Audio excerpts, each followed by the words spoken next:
ألف مبروك يا ريس، انت كده خلاص خلصت الكورس بتاع أساسيات برمجة الألعاب. وانت أكيد بتسأل نفسك سؤال دلوقتي: ايه اللي بعد كده؟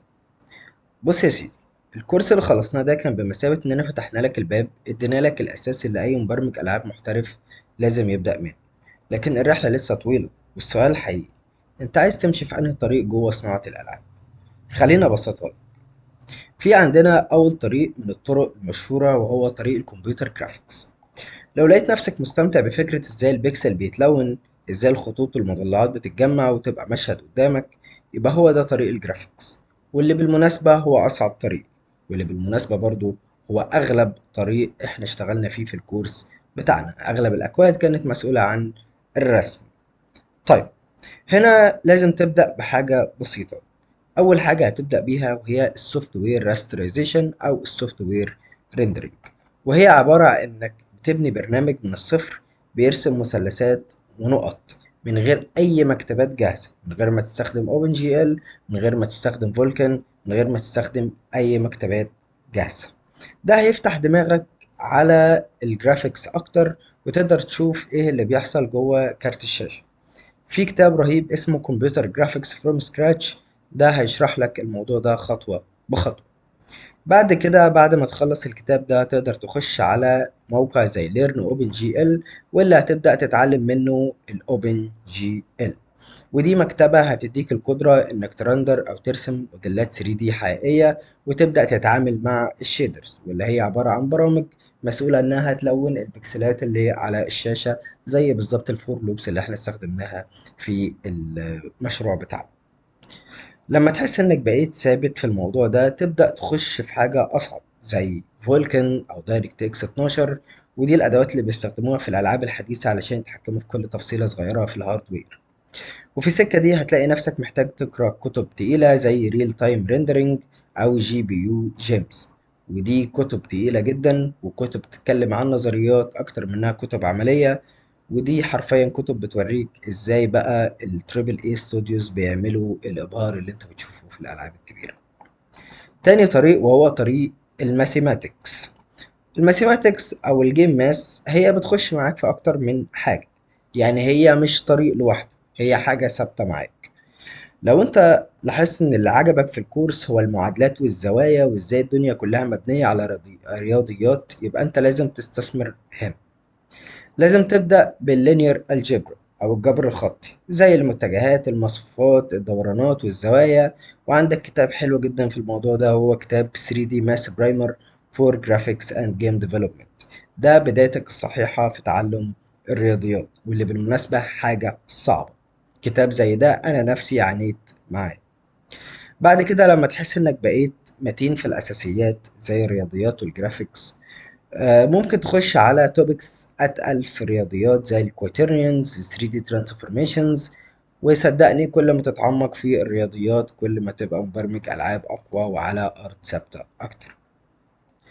تالت طريق وهو طريق الجيم فيزيكس، وده الطريق اللي أنا شخصيا منصحكش إنك تدخله، لأنه الناس اللي شغالة فيه في العالم نادرة جدا. أي نعم، بياخدوا ملايين الدولارات لوحدهم، ولكنهم نادرين. يعني في كل استوديو هتلاقي اللي بيبني التكنولوجي بتاعة الفيزيكس مش عدد كبير.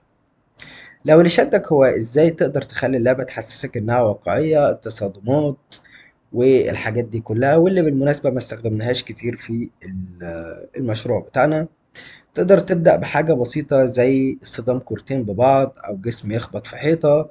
وكان في سؤال اتسأل لواحد أنا أعرفه شخصيا لما راح يقدم في نوتي دوج، الشركة اللي عملت أنشارتد. سألوه إزاي تعرف لو إن في شعاع خبط في بلين. بلين دي اللي هي الأرض يعني. تمام. يعني إزاي تعرف إن الطلقة دي خبطت في الأرض؟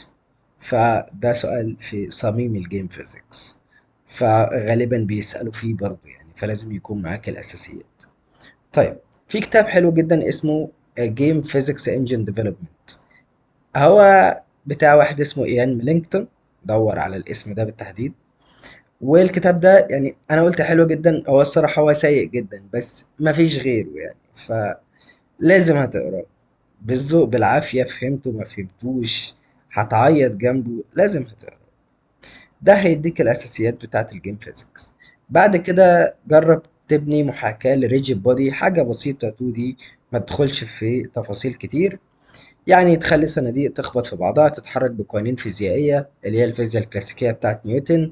بعدين تطور البارتيكل سيستم والسوفت بوديز والحاجات اللي زي دي.